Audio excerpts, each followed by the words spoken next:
नमस्कार, स्वागत करते हैं आज की बड़ी और मुख्य समाचार के इस वीडियो में। देश और दुनिया की तमाम बड़ी और महत्वपूर्ण खबरों को लेकर के आपके बीच एक बार फिर से सुनो सरकार समय के साथ हाजिर है। आइए सभी खबरों को विस्तार से देखने से पहले एक नजर आज की बड़ी और मुख्य हेडलाइंस में डालते हैं, फिर देखेंगे खबरों को विस्तार से।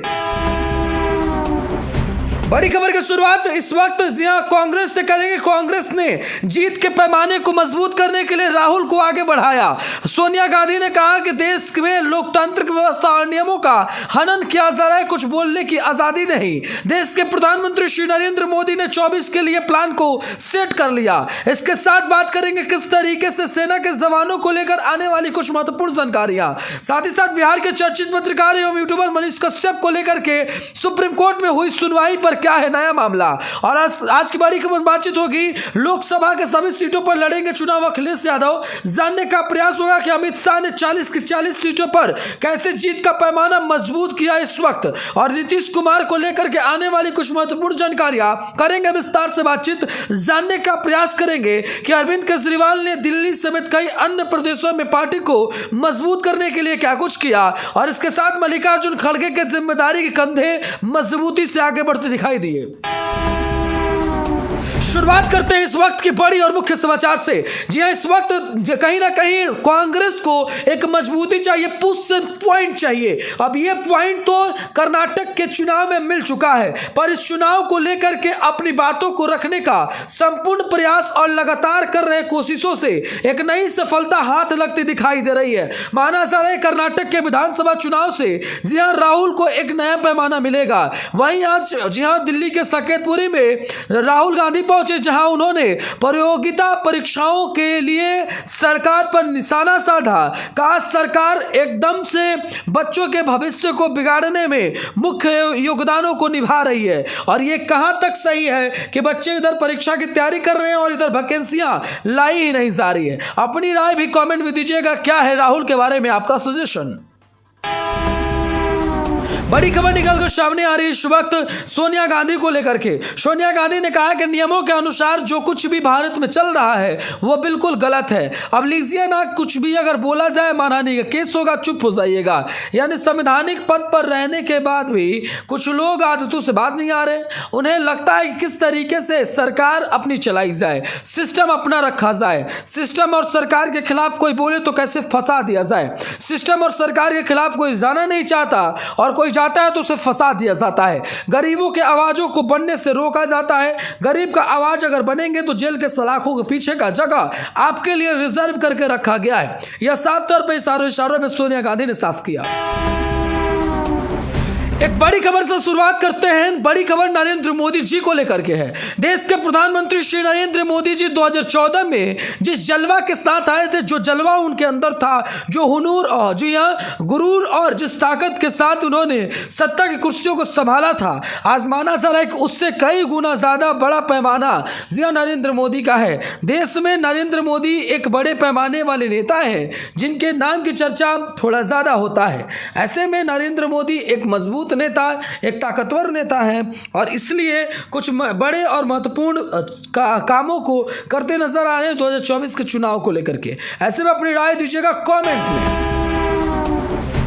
जानकारी के मुताबिक आई एक नई खबर ने चौंका दिया है। सेना के जवान इस वक्त सभी बॉर्डर के इलाकों में अलर्ट मोड पर हैं, और सरकार ने सेना के जवानों में अग्निवीर योजना जुड़ाई थी। इससे माना जा रहा है, एक्सपर्ट का मानना है कि युवा जो अब ज़्यादा होंगे, युवाओं का हुजूम होगा, तो देश में सेना के जवान आज शक्तिशाली अंदाज में लड़ पाएंगे, और हमारा भी देश इतना आगे तरक्की और विकास के रास्तों पर निकलेगा जहां कि कोई भी देश हम पर नजर नहीं बिठा सकता, क्योंकि हमारे पास युवा नेता और युवा बेटा समेत युवा सेना भी होगी।